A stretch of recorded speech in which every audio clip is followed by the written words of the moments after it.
Radio. So I'm using 4 different colors for this one, just to demonstrate it a little bit easier than if I just use Harakeke. So I'm holding 2 parallel in my left hand, and then the light blue goes behind both of them, and then the light brown goes behind the dark brown and over the pink. So far, so good. And now enter. Thank you, Jeff. Second pair of hands. It just makes it easier. And so the first one I'm using is the top one, which is in this case the pink one, top left as it were, goes towards the right over the dark brown. And then the next one I'm using is the light blue, and that goes over the pink. So far, so good. That's fairly easy. The next one I'm going to use is the light brown, goes behind those others, but in between the dark brown and the blue.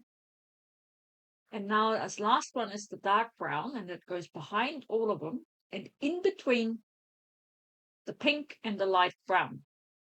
And this is the theme for the rest of it. So behind all of them, and then depending in which direction you go, in between the outside two. See? In between the outside two. Behind, in between. There you go.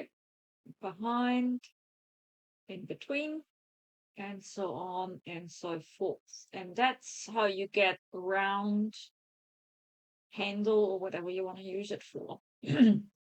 Or a full flat with some flat materials. So you can use Harakeke, or in this case paper or cardboard or whatever else, string, same principle. Some materials are easier to work with than others.